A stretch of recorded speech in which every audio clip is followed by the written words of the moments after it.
In the autumn of 1472, winter came early to the village of Draven. Before the harvest could be gathered, the sky had been covered for days with a thick gray fog. The sun was nowhere to be seen. A cold wind howled through the narrow stone streets, rattling the wooden shutters on the windows. The elders said such weather always brought misfortune. The oldest woman, Marta, claimed, "This cold is not from the air. It comes from the ground. The earth is angry with us." The younger villagers spoke more directly. They believed this was the work of a witch. The first sign was the death of animals. Cows that had been healthy were found lifeless in the morning. Soon the crops began to rot and blacken in the fields. The river water turned dark, and those who drank it fell ill for days. But what frightened the village most were the nights. On some nights, strange sounds came from deep within the forest. They began like the wind, but grew into something closer to a human voice. They rose like the scream of a woman, and then suddenly stopped before dawn. Children woke from nightmares, swearing that a black-haired woman with black eyes had been standing beside their beds. Father Emmerich, the village priest, told his congregation on Sundays that these events were the work of the devil. "Repent and pray," he said. But the villagers knew prayer would not be enough. The devil's servant had to be found and destroyed. There were stories in Draven's past. A century earlier, a woman had been burned alive in the village square for witchcraft. Before she died, she cursed the village. "You will know no peace until my ashes grow cold," she said. Since that day, every generation had faced strange misfortunes. Many believed what was happening now was the return of that curse. Heinrich was the best hunter in the village. 35 years old, he had fought in wars during his youth and faced death many times. Strong, quiet, and disciplined, he had ignored the rumors at first, believing the misfortunes were due to sickness and bad weather. But one night he saw something that changed his mind forever. Returning from a hunt, he spotted a woman at the edge of the forest in the pale moonlight. She was drawing circles on the ground with white chalk and raising her hands to the sky while whispering strange words.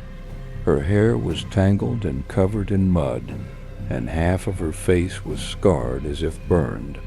Heinrich tried to approach quietly, but the snap of a dry twig under his boot shattered the silence. The woman raised her head. Her eyes had no whites, only deep black voids.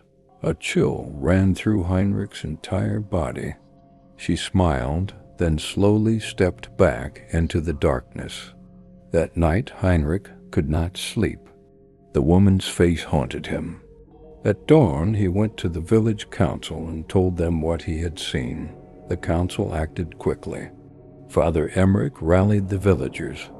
"The devil's bride is among us. Tonight we will cleanse our home."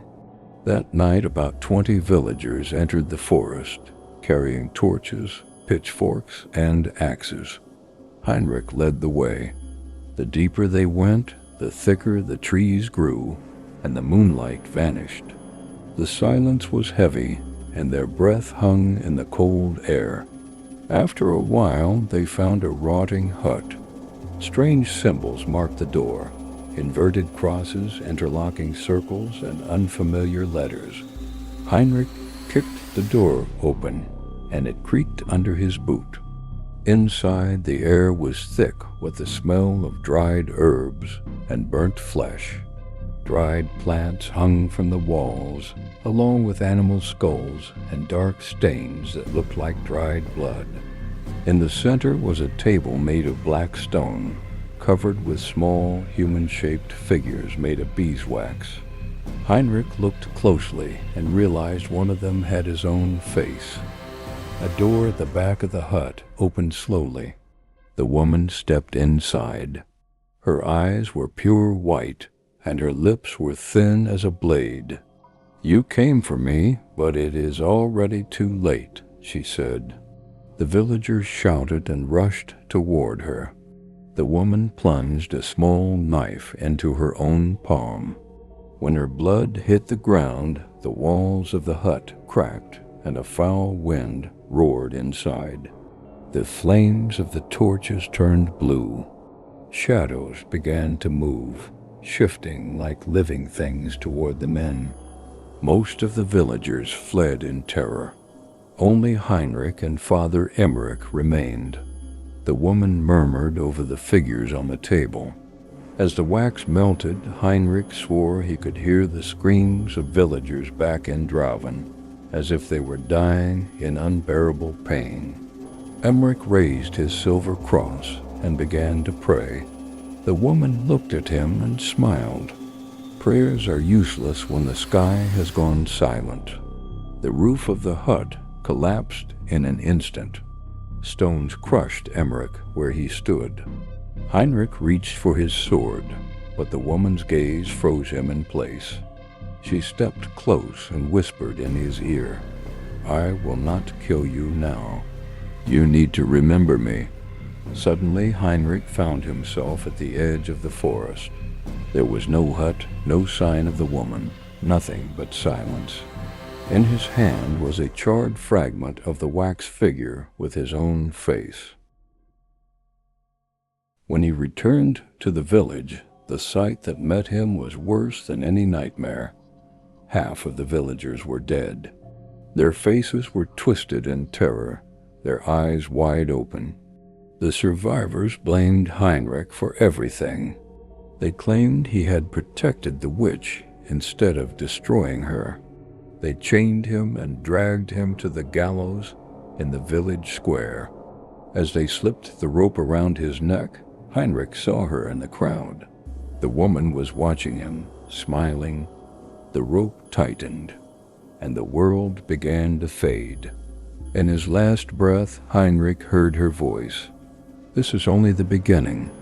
Within weeks, strange deaths began in neighboring villages. People whispered that the curse of Drauven was spreading, and winter never ended anywhere again.